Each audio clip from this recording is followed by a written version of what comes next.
100 शब्द प्रति minute. Yes. Bharat के संदर्भ में अर्थशास्त्री अमर्त्य सेन और अभिजीत बनर्जी से लेकर थॉमस पिकेटी तक मानते हैं कि कोरोना और उससे थर्राई अर्थव्यवस्था में गरीब और गरीब होगा, यानी ग्रामीण भारत में अस्तित्व का संकट गहराएगा। स्वयं भारत सरकार के एनएसएसओ के 75वें चक्र 2017-18 के परिणाम में कहा गया कि सन 2012 से 18 के बीच एक ग्रामीण का खर्च 1430 रुपये से घटकर 1304 रुपये हो गया, जबकि एक शहरी का 2630 रुपये से बढ़कर 3155 रुपये। अर्थशास्त्र के सामान्य सिद्धांत से यह सही है कि ऐसे संकट कमज़ोर तबके को ज़्यादा प्रभावित करते हैं, लेकिन पिछले 2 महीनों की कृषि और संबद्ध गतिविधियों का आकलन करने से लगता है कि देश को वर्तमान संकट से केवल कृषि ही निकाल सकती है। खाद्यान्न संकट भारत में नहीं होगा, क्योंकि ज़रूरत से 7 करोड़ टन ज़्यादा अनाज पैदा हो रहा है। दूसरी ओर प्रवासी मजदूरों के अपने घरों में पहुंचने से खेती में उनका श्रम भरपूर मिल रहा है।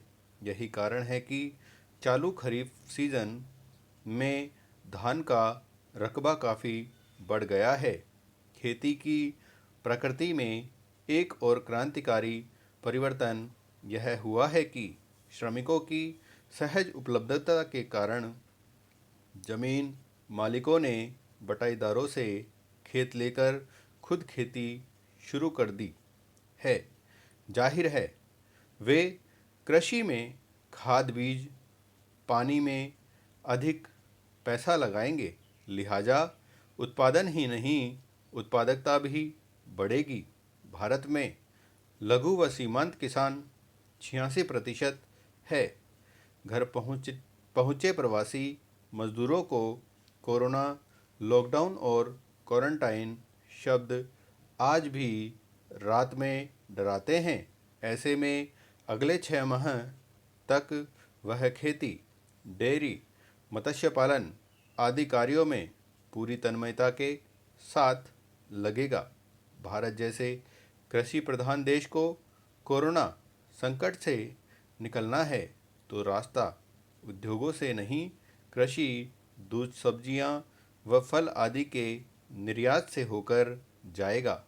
लिहाजा सरकार को कृषि उत्पादों का न्यूनतम समर्थन मूल्य A2FL के सही फार्मूले के आधार पर, जिसमें परिवार के श्रम का मूल्य, खेती की कीमत का ब्याज या ज़मीन का किराया भी शामिल करके निकालना होगा।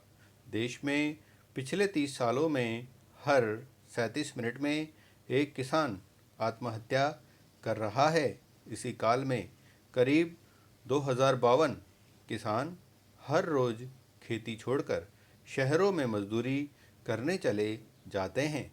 कोरोना ने इस प्रक्रिया को उल्टा कर दिया है। अब बारी सरकार की है।